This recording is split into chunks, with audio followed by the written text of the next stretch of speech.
You're listening to The Money Hour with your host, Tina Mitchell, and co-host Keelan Harvey on Alternative Talk AM 1150. Now, back to the show with local mortgage experts Tina Mitchell and Keelan Harvey. Welcome back to The Money Hour on 1150 AM KKNW, the Saturday, October 5th show. I am your host, Tina Mitchell. And I'm your co-host, Keelan Harvey. We are your local mortgage experts, each week bringing in the best of the best experts in the local arena and everything that has to do with your money. If you're hearing our show at a different time or day, you are listening to a rebroadcast, but we're here to connect you with the guests that we have on the show. You can call the show at 1-855-400-1150. Again, that's 1-855-400-1150 or online at themoneyhour.com. In studio right now, we have Elisa Hawkinson with How2GetOrganized LLC. Get our own chaos test score. Lisa, thank you so much for coming into studio. I've known you for a little while, but it's taken a little while to get you here. Yes, I'm nice to be here. Thank you for inviting me. So happy to have you. And a little bit about Lisa. Lisa's author of Calming Your Chaos has helped businesses and individuals organize and calm the chaos in working and living spaces as well as their lives. Lisa refers to herself as a professional organizer, life navigator. Love that. Her workshops, along with her hands-on coaching in person or by phone, has evolved from her natural genetic bent for others. Lisa is passionate about making a difference in people's lives to decrease stress, improve productivity, and profitability. Lisa, I feel like I'm setting you up with this question, but if you had to, could you list your home for sale in 30 days without too much stress? You know, I actually could, and I haven't been able to say that my whole life, but I've learned that is a key question to ask. And after asking an audience that one time, a fellow in his senior years said, that was fabulous. He goes, now I know what to do.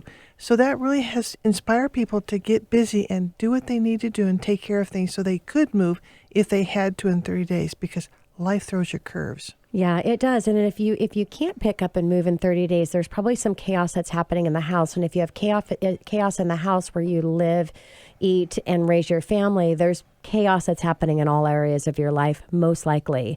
So, Lisa, what is the chaos test score? So I have a series of questions I ask to see where people land. Like, if you brought in the house 3 bags of groceries, could you set them down your countertop? And that just seems like, well, that's kind of a stupid question. No, that's normal. And that just tells you right away, I don't have any room on my countertop. Yeah. And I've seen homes where every surface is covered. There are a dozen bags of non-perishable groceries on the floor because there's no room. And I've seen a mother who can't make a smoothie because she can't find the parts to her blender. Yeah. Wow. So it just gets down to how are things running in your life, in your home? That's just one of the questions. The other one is, and this is always fun to ask women, if all your clothes are clean tomorrow at noon, would they fit in your closet and your dresser? Yeah.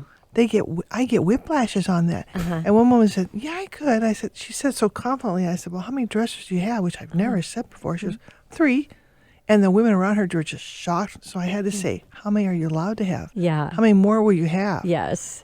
And I bet you do the roll-up things in all of your things in your drawers, correct? I'm not that big a deal. Okay. On roll-up. All right. It's more like need, use. That's my theme. Got it. What do you need? What do you use? Love it. We just get bigger closets. That's what we do. Yeah, I got a huge big closet. I fill every space of it. Another garage bay with a few more racks. Yeah, I know that story. But I do have extra 3 bedrooms that have huge closets, and I don't use any of those, so I think I'm good. That actually stresses me out, Lisa, just talking about it, like the clutterness, like the clutter and all that. Oh, it gives me the heebie-jeebies. Can't do it. No thanks. What made you want to start coaching, Lisa, others about getting organized? It's very interesting because I was embarrassed I liked order all my life because my family teased me about it, so I tried to hide it. Someone commented on my slides one day being in order, and I was ashamed, like, oh, Lisa, you're such a doofus, you know? And so I was sick for 2 years, literally in bed with a virus. And I could see I was getting well near the end of the 2 years, so I just prayed a simple prayer, and I just said, God, what will I do the rest of my life? Yeah. And almost audibly, he said, help people get organized. I went, that's weird, but that'd be fun. Yeah. I told my mother-in-law, she goes, oh, Lisa, you'd be so good at that. Write a book. And so I did. And I couldn't sit up yet at the time because it hurt too much. So I reclining on the couch, and I took out my yellow tablet and started writing the book. And I just said, just do what I do. how arrogant of me. And then I saw my first client, and I had to ask her if she saved used Band-Aids. And she looked back, she goes, I'm not that bad. Uh-huh. I had never heard of a hoarder or seen a hoarder's home. Yeah. She certainly had one. Huh. I worked with her for several years, but I thought, someone like this is never going to read my book, so I just put it away. In about 2014, I just felt inspired to get back to it and do it and finish it. And it was part of a whole big process of overcoming childhood issues, family of origin issues. I felt like I had no self-worth. Yeah. And, just again, another story of people that are doing what they are meant to do. It comes from a story that got them there. And it's the tragic side that allows you to reach that triumph and share and help other people. And I think there's a lot of people that have a lot of disorganization in their life.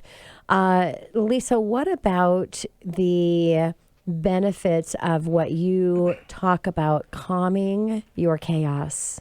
Love that. So I have people recognize that stress impacts their health, their sleep, everything. And they go, okay, I'm really out of whack here. I have inherited my mother's things. I have 7 storage units that I've inherited, and people have just pressed upon me. And I just said, we need to take care of it. So we just really dive in. So it's your health and your stress, your sleep. Yeah. It's important. It's a big factor. Yeah, I watched like a movie, Minimalist, and then I realized things are stressful. When you collect things, that's so much stress in your life, and so it feels so good to purge. So I could totally understand how this can improve people's lives significantly on all levels. It's so good that you're doing this. What if I'm in that position and I want to start in my life to make some of these improvements? I'm feeling overwhelmed. Where do I start? Well, for some people, it's so hard to just get to that starting place. But when they do, they decide to do it. And I try to encourage them to involve their heart in this decision. So if these things are so meaningful to you, it's not that your grandmother and your aunt that you're giving away or throwing out. You'll remember them forever. If you never have those objects, you'll still remember them. And if you think, well, I don't need it or use it, it's taking up so much space, it's impacting the family. If I put it on a shelf in a thrift store with a mission that aligns with my heart, I'm helping that mission. So this thing that I've been storing for 2 years, 10 years, 20 years on the shelf will sell and help promote saving the lives of pets, the homeless, any number of people, any number of heartfelt events. So get the heart involved. Yeah, and I love that. And I'm just, thinking is in that process, take a picture of that sitting on the shelf and in that store. If you've got baby clothes, take a picture of those baby's clothes packaging up for a mother that doesn't have the money and the resources to buy those. And then put that on a digital where you can actually go through and just embrace that moment with all of those things anytime you want to. So important. So let's talk about what you mean by smooth organizer. Makes me want to sing. Well, it's like the Raisin song, right? Exactly. So, Dee's over there cracking up. There's life with birthdays and celebrations and vacations. There's school. There's family life. There's grocery shopping and meal planning. And then life throws you a curve and you have a 4-day stay in the hospital and you come home and it's Thanksgiving. How do you do that? Yeah. Well, you do it if life's not in huge disarray before you go in. Yes. So things are in fairly good order. You have a system for keeping things in order. Things don't just accumulate at random, Clothes stay clean. Yes. And so people just don't have routines anymore. They just kind of fly fast and furiously. And I love that because most of you in studio probably know this. Definitely Keelan does. I mean, everything should have a routine and a process through that process. So if you feel any emotional stress attached in your life, it's emotional stress that's attached to something that's not organized at home, or it's an emotional stress that's attached to something that's not organized at business. And once you can get that new routine going, that's going to serve you at a higher level, then everything can change around that. It's so impactful. People don't realize how much stuff just wears them down. Yeah. And when you think about it, you could be more productive, you can save time. And so I joke about if you have a nerdy little 13-year-old that just has a stopwatch and talked about how far you walked, how many steps you took because it wasn't necessary, back and forth and back and forth. So I see those things. And if I help people save 10 minutes a day, that's 2 weeks a year. Yes. What more could you do? I don't have time for this. I don't have time for that. Well, if you had less stuff and had a place to live. And so I started out helping people organized. I thought that was the key thing, Yeah. A better organized kitchen. I'm really a whiz at that. And any size, any configuration, it works. But it's more than that. It's your whole life. Yes. And so that's where I've kind of merged into professional organizer, life navigator. Love So in that. talking with people, I can hear where they don't have time for their 2-year-old Yeah. because they've just booked so much into their life. I'm curious on your take. How do you see this with people with business? Like, how does all this, all these negative effects kind of wash over into other parts of your life? Oh, that's brilliant because I've helped firefighters, fire departments, teachers, realtors. I helped a dental office. The dentist was a bit attached to a lot of things, and she ran out of place in her home to store it, so it stored at work. And so her staff didn't have enough room for their stuff, so it was all out on the receptionist table. So we had to backtrack and tell her she had to take her things out of the office. Yeah. They didn't belong there.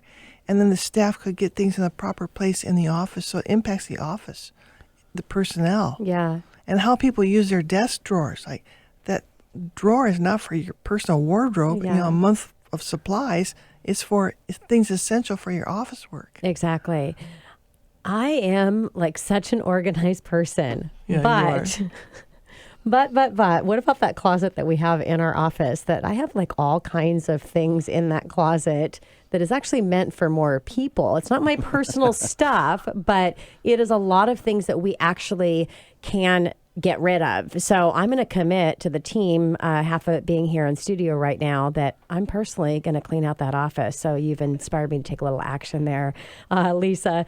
So Lisa, what about some resources that you can provide to our listeners today?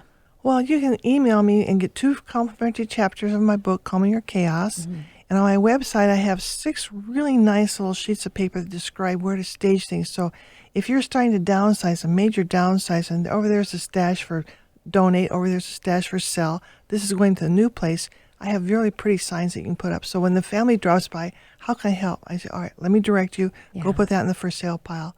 And that's really fun. It gets Yeah. everybody involved, and you don't have to stop and think. Thank you for providing those resources for our listeners. You're welcome. Lisa, any last advice? I mean, we're running out of time here, unfortunately. Any last advice that you'd like to leave for our listeners? Any tools or anything that you feel like would be helpful? I think decide that you're going to start. You're going to be honest with yourself and aware. Set the timer for 20 minutes and say, for 20 minutes, I'm going to look for what I can easily let go. And then put that in a box or a bag and find your local thrift store and drop it off. And then make that a regular habit every week or 2, or at least once a month. And then maybe block more time until you really whittled it down until you could say, yes, I could list the house in 30 days. Yeah, I love that. Lisa, thank you so much for coming into studio, sharing all your tips to have a less chaos life and to really be able to then take your life to the next level because of that. Thank you. It was a joy to be here. Thank you. And this is your host, Tina Mitchell, signing off for the day. And your co-host, Keelan Harvey. And we'll be here same time, same place next week, right here at 11:50 a.m. KKNW. Enjoy the rest of your weekend.